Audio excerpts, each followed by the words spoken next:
The body of Veronica Sinclair was found at 7:43 a.m. on a Tuesday morning, sprawled across the marble floor of her honeymoon suite. Blood pooled beneath her head, her wedding ring still gleaming on her finger. The hotel staff who discovered her would later tell police they noticed something strange. Her phone was clutched in her hand, the screen still displaying a wedding photo she had posted just hours before. 24 hours earlier, she was a glowing bride. Now she is gone. What if I told you the last thing Veronica Sinclair ever did was press share? That single tap, an action we perform dozens of times each day without thought, signed her death warrant. The photo showed nothing unusual.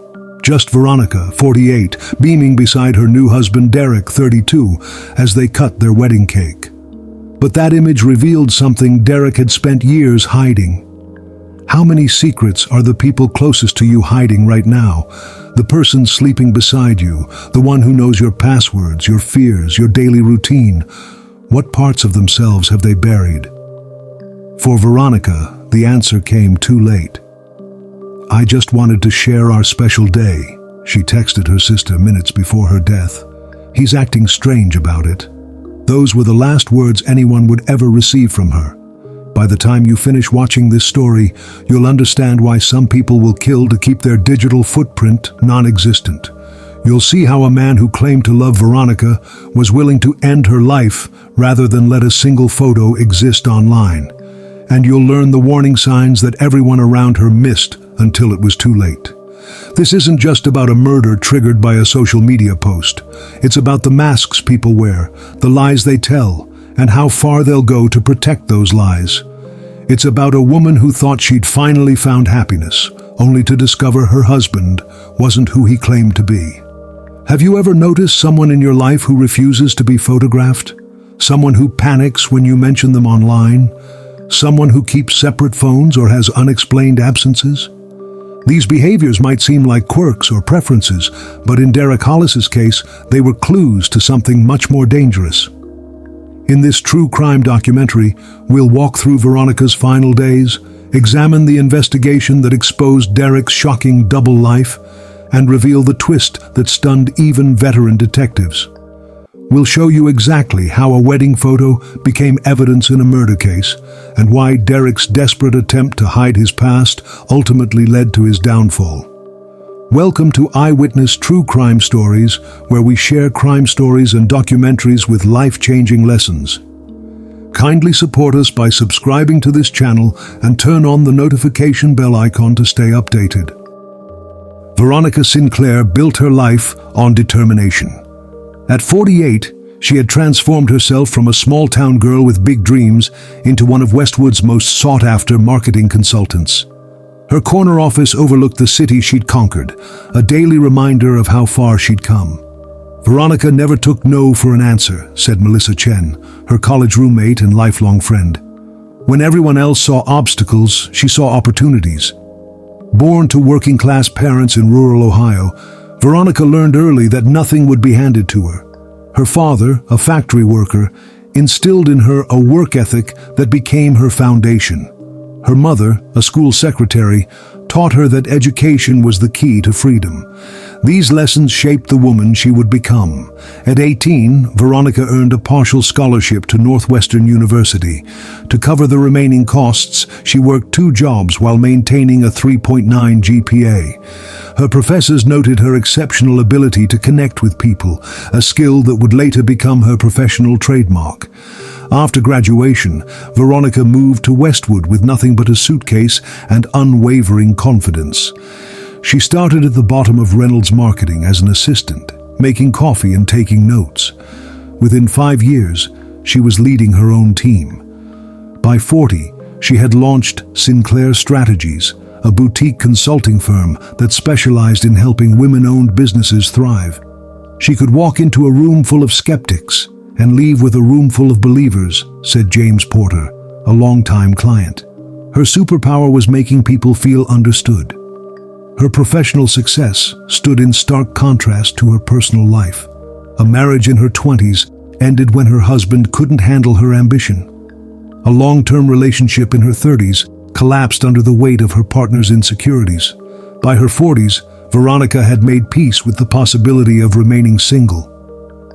She told me once that she'd rather be alone than compromise who she was, her sister Catherine recalled. But I could see the loneliness in her eyes when she said it. Despite these disappointments, Veronica remained open to love. She refused to become bitter or guarded. Her friends described her as generous with her time, her resources, and her heart. She mentored young women in business, donated to causes she believed in, and never missed a family celebration. Her home reflected her personality, warm, welcoming, and meticulously organized. Photos of friends and family lined the walls, books filled the shelves. It was a space created by someone who valued connections and memories. Veronica lived life on her own terms, her brother Michael said. She was independent, yes, but also deeply loyal to the people she loved. This loyalty extended to her clients, her employees, and eventually to Derek Hollis. The same trust that made her exceptional at building business relationships would blind her to the danger hiding behind his smile. But the quality that made Veronica so successful in business would ultimately make her vulnerable to the perfect predator. Have you ever noticed how the strength that defines us can sometimes become our greatest weaknesses? How being trusting, open-hearted, or optimistic might leave you exposed to those who would exploit these qualities. If you've ever ignored your instincts because you wanted to believe in someone, hit that like button right now. Share your experiences in the comments below. What warning signs have you missed in relationships because of your own generous nature? Your story might help someone recognize a pattern before it's too late. As we continue Veronica's story, pay close attention to the moments where her confidence in her own judgment prevented her from seeing what was right in front of her. Because sometimes the most dangerous person isn't a stranger. It's the one who knows exactly how to use your strengths against you. Derek Hollis entered rooms with the quiet confidence of someone who knew exactly how to make people feel special.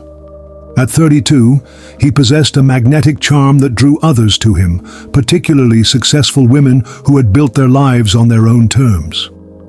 He had this way of looking at you like you were the only person in the world, said Rachel Winters, who dated Derek briefly before Veronica. He made you feel seen in a way that's rare. But beneath the attentive gaze and thoughtful gestures lay a carefully constructed facade. Derek's background seemed to shift depending on who was asking. To some, he was a consultant for international clients. To others, a private investor working on special projects. The details remained conveniently vague. I asked him once what exactly he did for work, Rachel recalled. He smiled and said, "A little bit of everything." Then he changed the subject so smoothly, I didn't even notice until later. His past was equally elusive. Derek claimed to be from Seattle, though no one had met his family. He mentioned a difficult childhood but offered no specifics. When pressed about his history, he would deflect with practiced ease, turning questions back on the asker with flattering interest. What few people knew, what Veronica would discover too late, was that Derek's life was built on calculated lies. Police records would later reveal that Derek Hollis wasn't even his real name. Born Daniel Harrison in Tulsa, Oklahoma, he had systematically reinvented himself over the years, shedding identities like worn-out clothes. Most shocking of all, while courting Veronica, Derek was already married. In a quiet suburb of Portland, Oregon, lived Amanda Harrison and their 2 children, ages 4 and 6. Amanda believed her husband traveled frequently for business, a convenient cover for his double life. He called me every night when he was away, Amanda would later tell investigators. He never missed bedtime stories with the kids, even if it was just over the phone. I never suspected. This wasn't Derek's first time juggling multiple lives. Records showed a pattern stretching back nearly a decade. Relationships with successful women who provided financial stability while he moved between identities. Former girlfriends described a troubling evolution in their relationships with Derek. What began as attentiveness gradually transformed into control. At first, I thought it was sweet that he wanted to know where I was all the time, said Elaine Foster, who dated Derek for 8 months. Then he started checking my phone, questioning my friendships. When I confronted him, he made me feel crazy for being upset. Another ex-girlfriend, Sophia Martinez, noted his intense aversion to social media. He refused to be in photos. If I tried to take one, he'd get angry, really angry. He said he valued privacy, but it was more than that. Looking back, I should have questioned why. Derek's method was consistent. Identify women with resources, isolate them from support networks, and gradually take control of their finances. When they became suspicious or no longer served his purpose, he disappeared. Until Veronica. With her, he broke his pattern by proposing marriage, a decision that would ultimately lead to his undoing. What Veronica saw as privacy, others had recognized as control. But by the time those warnings reached her, it would already be too late. Have you ever met someone who seemed perfect at first, only to notice small inconsistencies in their stories? Those moments when something doesn't quite add up, but you dismiss your doubts because everything else feels right? That instinct, that fleeting moment of uncertainty, might be your most powerful protection. If you've ever ignored that inner voice warning you about someone, hit that like button. Share this video with someone who needs to trust their instincts more than a charming smile or persuasive words. In the comments, tell us about a time when you noticed something off about someone that others missed. Your observation might help someone else recognize the warning signs we so often dismiss as paranoia or overthinking. As we continue Veronica's story, watch for the moments when her path could have changed, the crossroads where different choices might have saved her life. Because sometimes the most dangerous predators aren't strangers lurking in shadows, but partners who sleep beside us, knowing exactly when and how we're most vulnerable. The annual Westwood Children's Hospital fundraiser wasn't where Veronica expected to find love. Dressed in a midnight blue gown, she was focused on networking, not romance. But fate had other plans. I saw her from across the room, Derek would later tell Veronica's friends. She was laughing and I couldn't look away. Their meeting seemed like perfect serendipity. Derek approached her at the bar, complimenting not her appearance but her passionate speech about supporting local businesses. For Veronica, who had grown accustomed to men intimidated by her success, his confidence was refreshing. He asked questions about my work and actually listened to the answers, Veronica told her sister Catherine the next day. Do you know how rare that is? Their first date lasted 6 hours, dinner extending into a moonlit walk where they talked about everything from childhood dreams to future goals. The 16-year age gap between them seemed irrelevant in the face of their connection. Age is just a number when you meet the right person, Veronica said to her friend Melissa. He makes me feel understood in a way no one else ever has. The relationship progressed with breathtaking speed. Within 3 weeks, they were seeing each other daily. By the second month, Derek had a key to her home. Their chemistry was undeniable, their conversations endless. For Veronica, who had resigned herself to independence, this unexpected romance felt like a miracle. Yet beneath the fairy tale surface, warning signs emerged, subtle at first, then increasingly apparent to everyone except Veronica. Derek insisted they keep their relationship private. I want you all to myself before the world intrudes, he told her, making exclusivity sound romantic rather than isolating. When Veronica's friend Jennifer wanted to take a photo of the couple at dinner, Derek smoothly stepped away. I'm not photogenic, he claimed with a self-deprecating smile. Let's just enjoy the moment instead of documenting it. His phone calls came at predictable times. Always when he was supposedly leaving work or at lunch, never spontaneously, never at night. When Veronica mentioned this pattern, he explained that he respected her time too much to interrupt her randomly. He's so considerate, she told her colleagues, interpreting his rigid schedule as thoughtfulness. Then came the subtle shifts in her social life. Derek would express concern about her late nights with friends. I worry about you driving home alone, he'd say, offering to pick her up instead. Gradually, those nights became less frequent. He questioned her male colleagues' intentions. The way he looked at you wasn't professional, he'd observe after business meetings, planting seeds of doubt about relationships she'd never questioned before. Her friends noticed the changes. Catherine saw how Veronica checked her phone constantly when Derek was expected to call.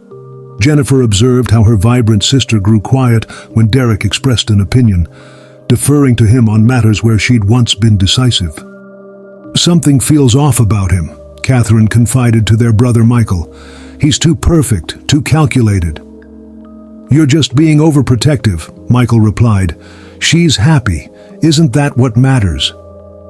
When friends voiced concerns directly to Veronica, she dismissed them with newfound defensiveness. "You don't know him like I do," became her mantra.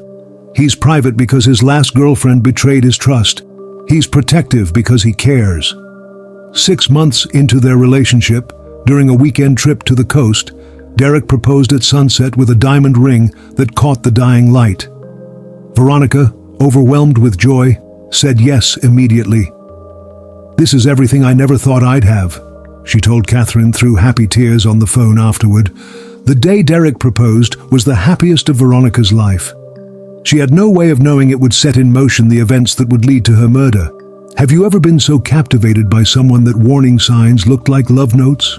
When protection feels like prison, when isolation masquerades as intimacy, these are the moments when we're most vulnerable to manipulation. Comment below if you've ever ignored a red flag in a relationship that later proved to be crucial. Your experience might help someone else recognize the difference between romance and control before it's too late. Think about the people in your life right now. Is there someone whose behavior has shifted, who's become more isolated, whose joy seems more performed than genuine? Sometimes the most important thing we can do for someone we love is ask the questions they're afraid to ask themselves. Have you ever had to watch someone you care about fall under the spell of someone who didn't deserve their trust? Share this video, because Veronica's story isn't just about one woman's tragic end. It's about the warning signs we all need to recognize in our lives and in the lives of those we love. As our story continues, watch how Derek's mask begins to slip, and how a single wedding photo would finally reveal the truth he'd worked so hard to hide. Veronica and Derek's wedding day dawned clear and perfect. She had chosen an intimate garden ceremony at the Westwood Botanical Gardens, with only 30 guests in attendance, mostly her family and closest friends. Derek had claimed his family couldn't travel due to health issues, and he'd lost touch with most friends after moving for work. It was exactly what she wanted, Catherine recalled. Small, meaningful, focused on their commitment rather than spectacle. Veronica wore an elegant ivory sheath dress that highlighted her confidence and grace. Her nephew served as ring bearer, her sister as maid of honor. The ceremony took place beneath a trellis of climbing roses, with classical guitar playing softly in the background. She looked radiant, Jennifer said, truly the happiest I'd ever seen her. But guests noticed something odd about the groom. While Derek performed his role perfectly, saying his vows with conviction, dancing attentively with his new wife, a subtle tension ran through him. His smile never quite reached his eyes. He kept checking his watch, Michael observed, and every time someone took out a camera, he would position himself at an angle partially hidden behind Veronica. The wedding photographer, Alicia Mendez, later told police that Derek had given her unusual instructions before the ceremony. He pulled me aside and specified that he preferred candid shots where his face wasn't clearly visible, Alicia said. He claimed he was self-conscious, but in 15 years of shooting weddings, I'd never had that request. Despite these undercurrents, the celebration continued beautifully. Veronica, caught up in the joy of the day, didn't notice her new husband's growing anxiety. As the reception wound down, guests gathered for a final toast. The photographer captured the moment perfectly, Veronica looking up at Derek with pure adoration, while he gazed back with what appeared to be equal devotion.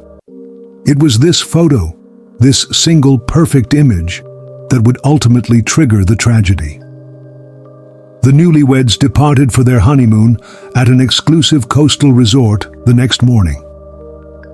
After checking into their oceanfront suite, Veronica finally did what she'd been longing to do throughout their relationship. She shared her happiness with her online community. "Just married the love of my life," she wrote beneath the toast photo. "Dreams do come true, even when you've stopped looking for them." New chapter. Never too late. Just married. Within minutes, notifications began flooding her phone. Friends she hadn't spoken to in years offered congratulations. Former colleagues expressed surprise and delight. The post was gathering likes, comments, and shares faster than anything she'd ever posted before. "I'm so happy for you. He's handsome. When do we get to meet him? You deserve this happiness." Veronica sat on the balcony of their suite, smiling as she scrolled through the responses. For years she had watched others share their milestone moments. Now, finally, she had her own love story to celebrate. Derek emerged from the shower to find her engrossed in her phone. "What are you doing?" he asked, his voice unnaturally tight. "Just reading all the sweet messages," she replied, not noticing his expression. "Everyone's so happy for us." "Messages about what?" He moved closer, water still dripping from his hair. "Our wedding, silly. I posted that beautiful photo Alicia took during the toast. You look so handsome in it." The color drained from Derek's face. "You posted our photo? Online? Without asking me?"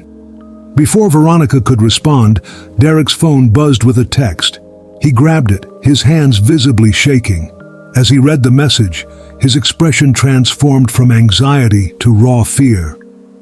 As Veronica's phone lit up with congratulations, Derek's phone buzzed with a message that would shatter everything. "Is that you in that wedding photo? Aren't you already married? Have you ever shared something online without considering how it might affect someone else?" In today's connected world, we often forget that a single post can reach far beyond our intended audience, sometimes with consequences we never imagined. Think about the secrets people keep, the parts of themselves they hide from the world. What might the people closest to you be concealing? What might they fear being exposed? If you've ever discovered something shocking about someone you trusted completely, hit that like button. Share your experience in the comments. What signs did you miss? When did you realize the truth? This moment, this single post, became the trigger that transformed Derek from attentive husband to desperate killer in a matter of hours. As we continue Veronica's story, pay close attention to how quickly his carefully constructed facade crumbled when faced with exposure. Share this video with someone who needs to understand that the most dangerous moment in a controlling relationship often comes when the controller feels their power slipping away. This knowledge might save a life. Delete it, now. Derek's voice cut through the peaceful atmosphere of their honeymoon suite, sharp and commanding in a way Veronica had never heard before. She looked up from her phone, confused by his sudden intensity. "What's wrong? It's just a wedding photo. You know how I feel about social media." He paced the room, checking his own phone repeatedly. "Take it down, please." The urgency in his voice made Veronica pause. Throughout their relationship, she had respected his privacy, limited their photos together, and kept their romance largely offline. But this was different. This was their wedding, the culmination of their love story. "Derek, it's already out there. People have seen it, commented on it." She stood, trying to understand his panic. Why does this matter so much? His phone buzzed again. 3 messages in rapid succession. Each time he read the screen, his breathing grew more erratic, his movements more agitated. "You don't understand what you've done," he said, running his hands through his hair. "This could ruin everything." "Ruin what?" Veronica asked, her confusion giving way to concern. "Derek, you're scaring me." He grabbed her phone from her hands. "What's your password? I'll delete it myself." "Stop it!" She reached for her phone, but he held it away. "This isn't like you. What's going on?" As they struggled for the phone, it slipped from his grasp, clattering to the floor. The screen lit up with another notification. A comment from someone named Amanda Harrison. "Why is my husband in your wedding photo?" Time seemed to freeze. Veronica picked up the phone, reading the comment once, twice, trying to make sense of the words. Who is Amanda Harrison? she asked, her voice barely above a whisper. Derek's face contorted with a mix of rage and fear. "It's not what you think." "Then what is it?" Veronica's hands trembled as she opened the profile of the woman who had commented. The photos showed a pretty blonde with 2 young children, and Derek, smiling beside them in front of a Christmas tree. The most recent photo was dated just 2 weeks before their wedding. "You're married," Veronica said, the reality crashing down on her.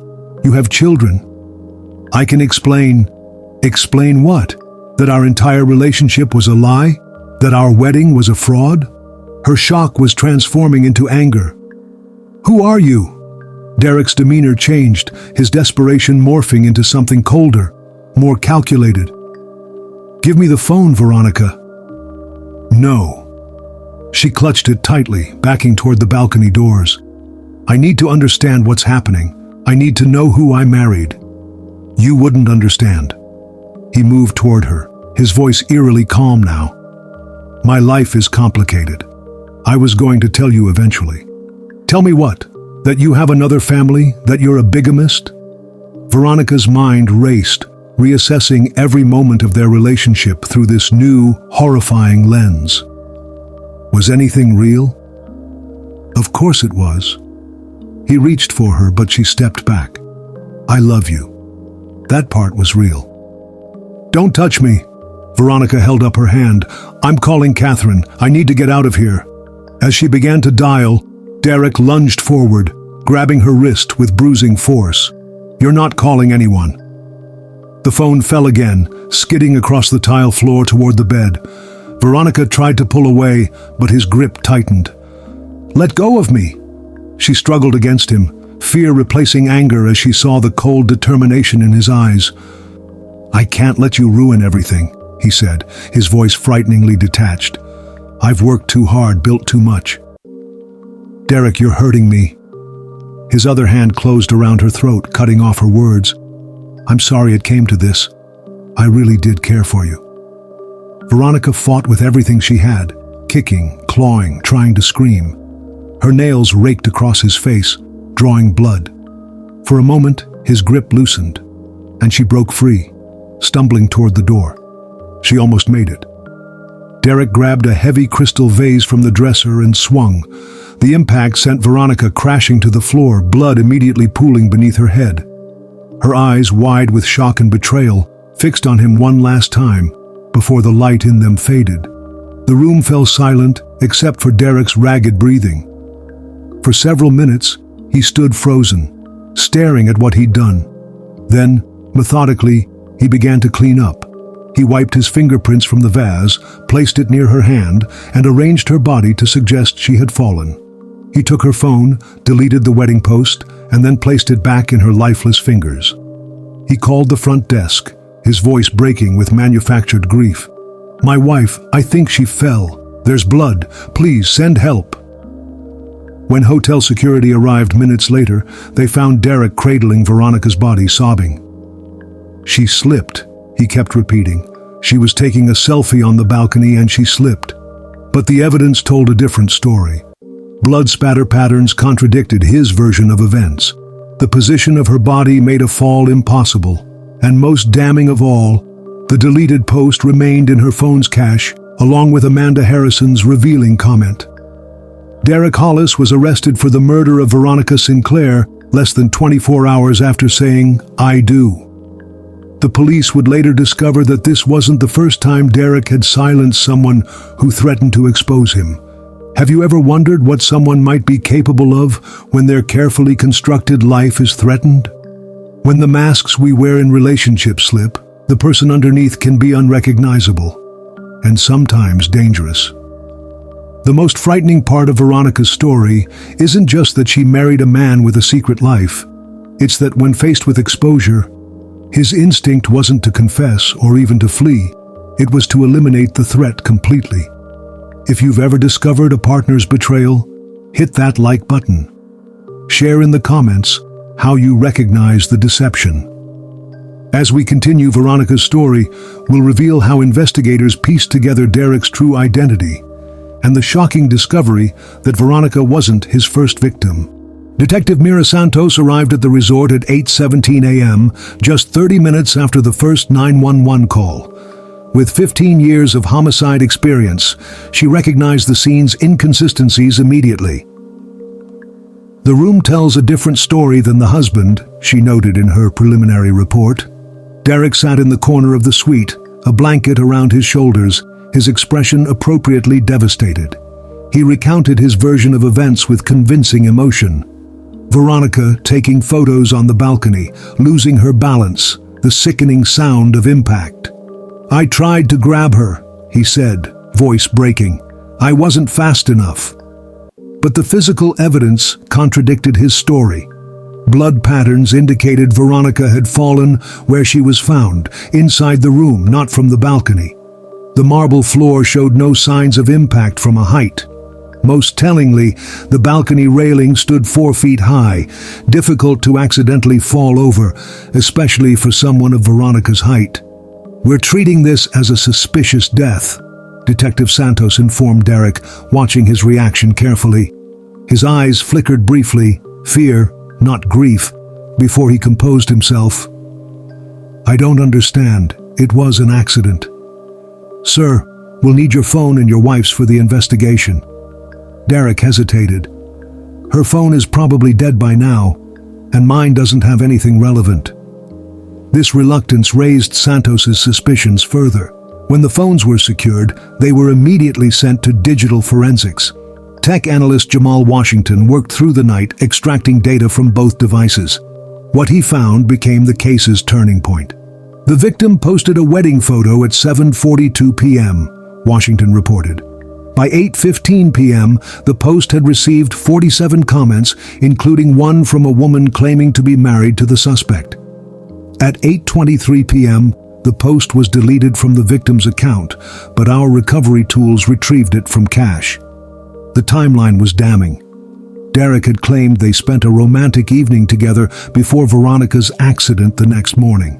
The digital evidence showed otherwise. A confrontation had occurred immediately after the revealing comment. Phone records revealed more.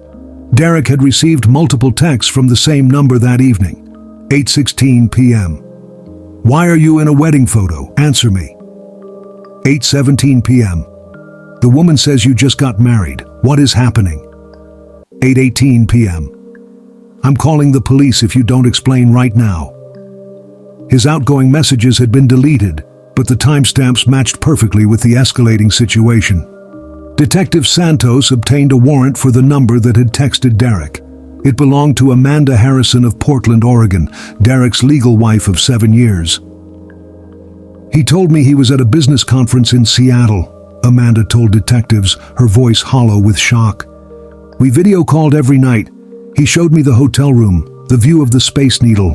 It was all a lie." The wedding photographer provided additional evidence. The full collection of wedding photos, including ones Derek had asked her not to share with the couple, showed his increasing anxiety throughout the day. "In the early photos, he's relaxed," Santos noted. "By the reception, he's constantly checking his phone, looking over his shoulder." Hotel staff reported overhearing an argument from the couple's suite. "The man was yelling about something being deleted," said Maria Gonzalez, a housekeeper working nearby. "The woman was crying, saying she didn't understand." Another guest reported hearing a loud crash around 8:30 p.m., followed by silence. With mounting evidence, Detective Santos confronted Derek again. This time, his carefully constructed grief crumbled under pressure. "She ruined everything," he finally admitted. "I built a life, 2 lives, and she destroyed it with one stupid post." The confession was recorded, transcribed, and added to the growing case file. Derek Hollis, whose real name was Daniel Harrison, was formally charged with first-degree murder. But the investigation didn't end there. As detectives traced Derek's movements over the past decade, a disturbing pattern emerged. He had used at least 5 different identities. In each case, he targeted successful women, isolated them from friends and family, and eventually gained access to their finances. Most concerning were the gaps in his timeline, periods where he seemed to vanish completely before resurfacing with a new identity in a new city. "We need to look at unsolved cases in these locations," Santos instructed her team. "Women who disappeared, suspicious accidents, anything that matches our timeline." The search yielded a chilling discovery.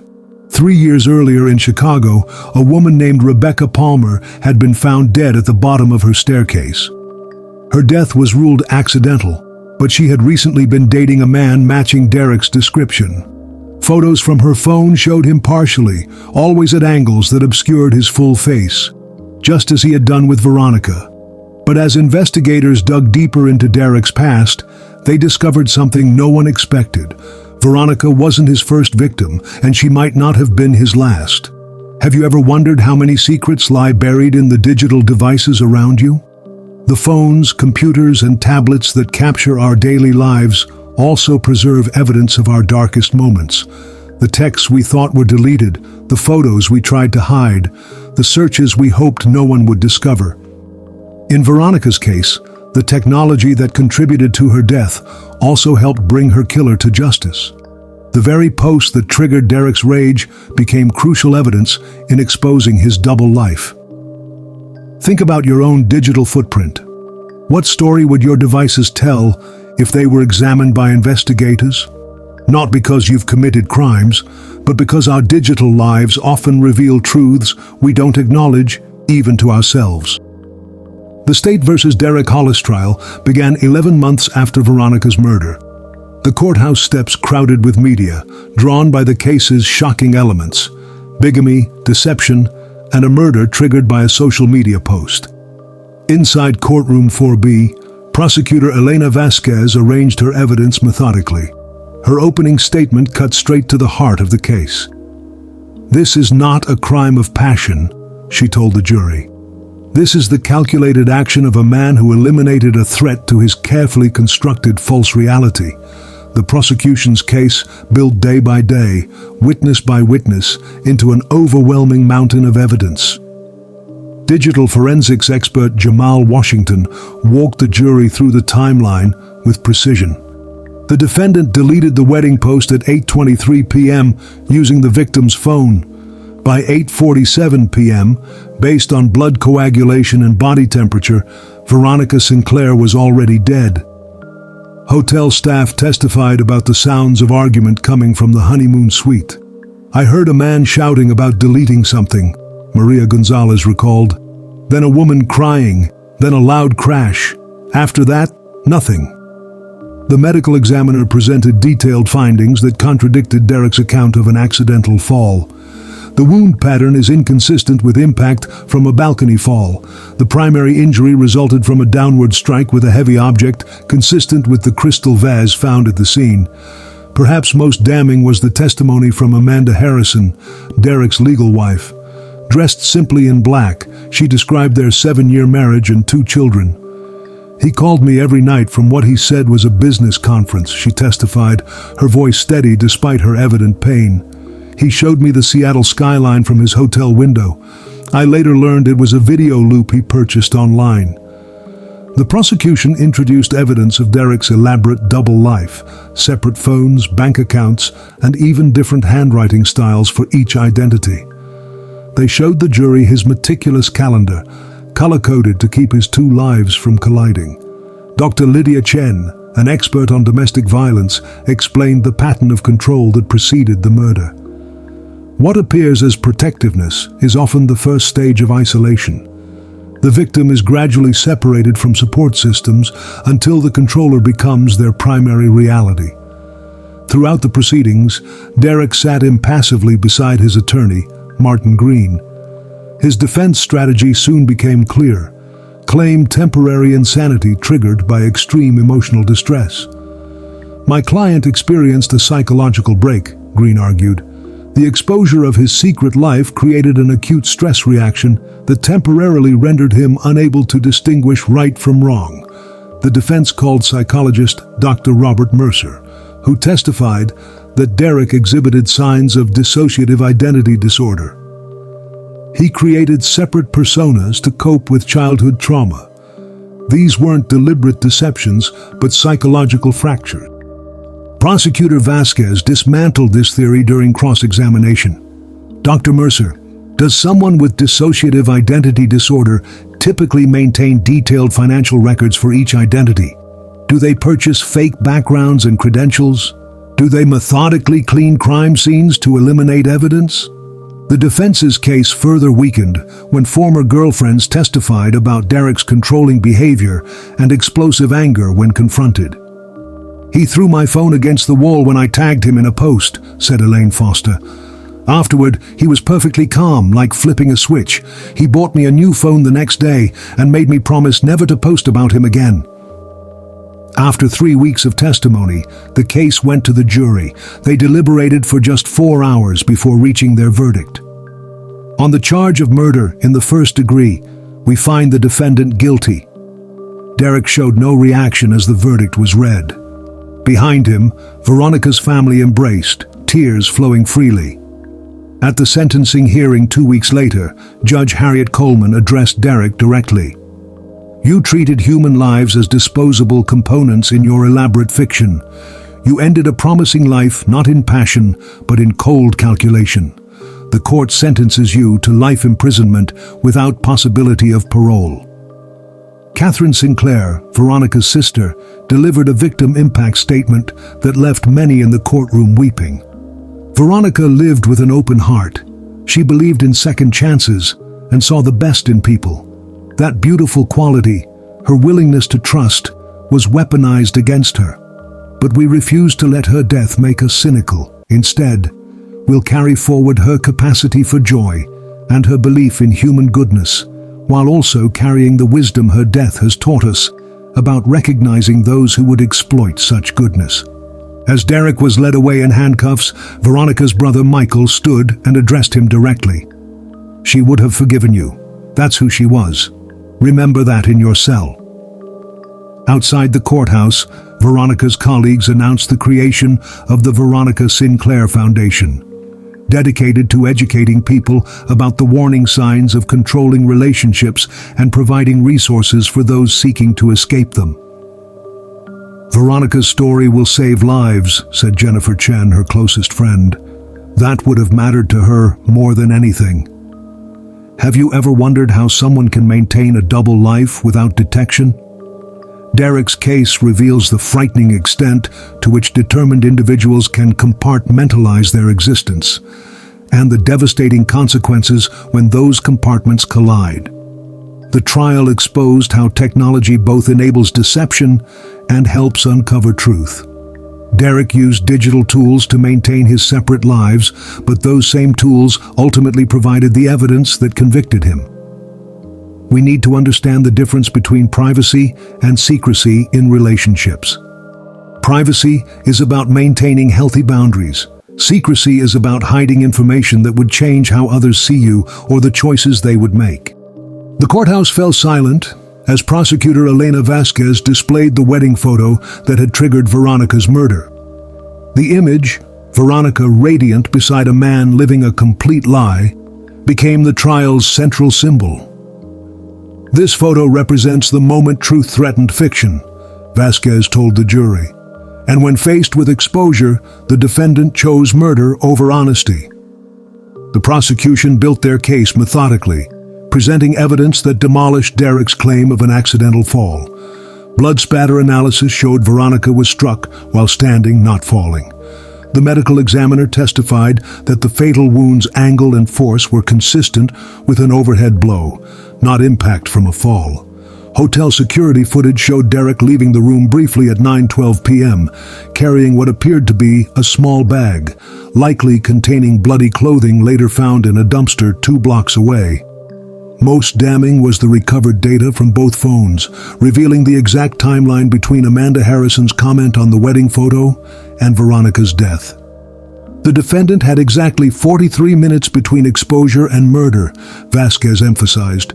Enough time to make a choice. He chose violence. Catherine Sinclair's testimony brought many jurors to tears as she described her final conversation with her sister. "She called me that morning, so excited about the honeymoon. She said, 'Kat, I finally found someone who loves me completely.' Those were the last words I ever heard from her." Jennifer Chen described the gradual isolation she witnessed. Veronica used to meet us for dinner every Thursday. After Derek, those dinners became monthly, then stopped altogether. When I questioned it, she said he preferred quiet evenings at home. I thought it was romance. It was control. Derek's defense attorney, Martin Green, attempted to portray his client as a man trapped in a psychological prison of his own making. My client suffered a dissociative break when his separate lives collided, Green argued. He wasn't capable of distinguishing right from wrong at that moment. This strategy collapsed when the prosecution presented Derek's internet search history from the weeks before the wedding. How to delete someone's social media account? Can police recover deleted posts? Countries with no U.S. extradition. These aren't the searches of someone experiencing a sudden break, Vasquez countered. They're the calculated preparations of someone anticipating exposure. The defense called character witnesses who described Derek as gentle and incapable of violence.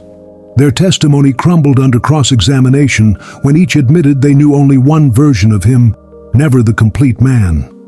After 7 days of testimony, the jury deliberated for just 3 hours before returning their verdict: guilty of first-degree murder. Derek showed no emotion as the verdict was read, his face a mask of practiced neutrality. Behind him, Veronica's family embraced, their grief momentarily lightened by justice. At the sentencing hearing, Judge William Hargrove addressed Derek directly. When offered the chance to speak, Derek declined. His silence spoke volumes to those present, a final refusal to acknowledge the reality of what he had done. The courtroom was packed for victim impact statements. Michael Sinclair spoke of his sister's generosity and trust. Veronica believed people deserved second chances. She extended grace to everyone she met. That beautiful quality cost her everything. Her nephew, just 12 years old, approached the podium clutching a paper. "Aunt Veronica taught me to always tell the truth," he read, his voice small but determined. "She said lies hurt people. She was right." Perhaps the most powerful statement came from Amanda Harrison, Derek's legal wife, who addressed not Derek but Veronica's family. "I didn't know her, but I grieve with you," Amanda said, her voice steady despite her tears. "Different lies, same deceiver. I'm so sorry none of us saw through him in time." The trial's conclusion brought a wave of media attention to the case. News outlets highlighted the dangers of digital deception and controlling relationships disguised as romance. Veronica's story became a cautionary tale discussed in psychology classes and domestic violence workshops. For Amanda and her children, the aftermath brought different challenges. Overnight, their husband and father transformed from traveling businessman to convicted murderer. The children required therapy to process this shattering reality. Amanda faced financial ruin, discovering Derek had drained their accounts in preparation for his new life with Veronica. "He stole years from me," Amanda told reporters, "but Veronica paid with her life. I have to rebuild. She never got that chance." The justice system could punish Derek for taking Veronica's life, but it couldn't answer the question that haunted everyone who knew her. How did none of us see who he really was? Veronica's story reminds us that sometimes the most dangerous people aren't strangers, but those who have earned our trust through calculated manipulation. The masks they wear fit so perfectly that even those closest to them miss the seams. We need to understand that love shouldn't require secrecy, that protection shouldn't feel like isolation, that privacy has limits where safety begins. Veronica's story reminds us that sometimes the most dangerous secrets aren't the ones we keep, but the ones being kept from us. The question isn't whether you can trust someone with your heart. It's whether you can trust them with your life. The most valuable lesson from Veronica's tragedy might be the importance of trusting those internal alarms, even when we can't immediately identify what triggered them. Share this video with someone you care about. It might just save their life. The patterns that preceded Veronica's murder exist in countless relationships, often unrecognized until crisis points. Remember that healthy love expands your world. It doesn't contract it. It brings more connections, not fewer. It welcomes questions rather than deflecting them. And most importantly, it never requires you to ignore your own instincts to maintain peace. Veronica's legacy lives in every person who recognizes these truths before it's too late. Her story continues to save lives, perhaps even yours or someone you love. If you are looking to see more true crime stories and documentaries, then hit subscribe right away and don't miss any updates by turning on the notification bell icon. Thank you for watching, and see you in our next story.